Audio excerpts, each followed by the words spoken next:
Hey guys, welcome to Module 8. So now we're going to talk about heat maps. This is super important once you want to start to scale and become more analytical about how you're marketing and the areas where you're buying. This is a very short module, so I'm not going to go in that deep detail, but it's something that's needed whether you're new or whether you're a seasoned wholesaler.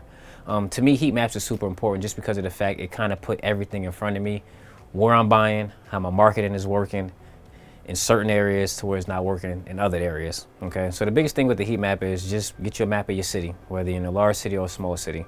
Get you a couple pins. They can be, red pins or, yellow pins or what have you. Get you a couple of different colors. Start to put pins on where you're marketing at. If you're dropping a bunch of flyers and letters, and just say, for example, in East Dallas, where I'm in the Dallas-Fort Worth area, so I'm starting to drop a bunch of pins in this certain area where my marketing is going. It at least let me know what I did for that month or how many I dropped. And it kind of starting to give me an idea of the luck and the success that I'm having, or if I'm buying in an area or not. If I don't have any red pins, which I use for properties that I bought, but I have a bunch of marketing going in that direction, now I need to figure out some things. Is my marketing off? Am I not targeting enough in that area? Or if it's just not a good area for me to buy it. To me, I started to notice why I was buying in certain areas very heavy, and in some areas I wasn't buying at all. And a lot of times it just helped me realize that some areas I just wasn't really marketing enough.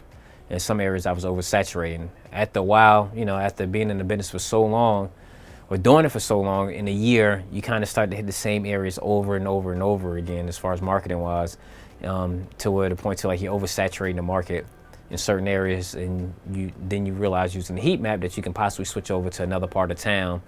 You can market in them areas and you can start to buy more. To me, if you're in a large metroplex like I am, you kind of want to, I do like what we call like a circle.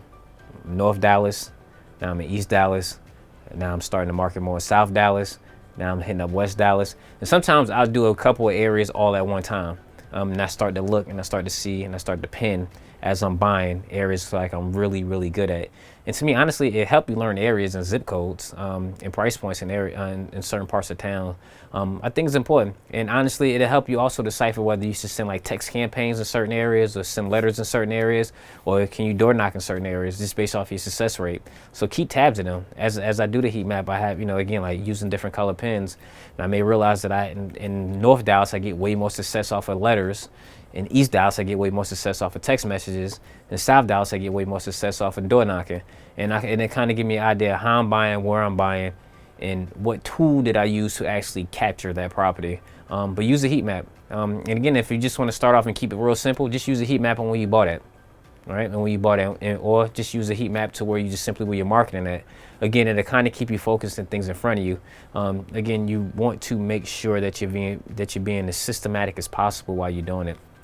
It's not hard. It just keeping tabs on where you're buying at, or where you're marketing at, to make sure that you're not oversaturating one certain area while not paying attention to another area, to the point to where it become a waste of money. I mean, the biggest thing is, especially if you're new, I mean, even if you're seasoned, I mean, you don't want to really waste money on marketing. It's not the best idea, and it's not the best way to do business. But make sure that you always stay on top of that whenever you get to that point that you do want to use the heat map. And it'll definitely open up your eyes to certain areas that maybe on the outskirts of town, to where like you can actually hit and have some success to where nobody else is touching. But it's a cool thing sometimes just to take a map, take a look at it, and just kind of target certain areas to like again, that certain people may not be hitting as hard, or just not touched yet.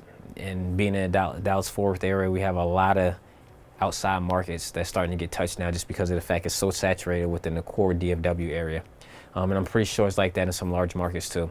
But definitely take the time. Once you get yourself a little bit more stable, if you don't have one, and get yourself a heat map, it's definitely not going to hurt you guys in your business.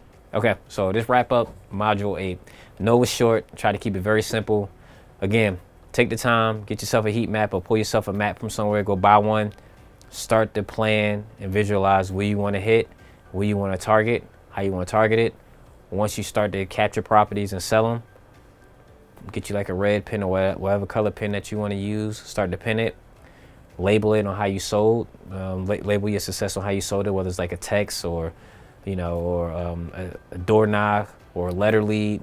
It'll kind of give you an idea what works in some areas and what don't work in certain areas. Okay, guys, that was the end of module 8. I'll catch you guys on the next go around.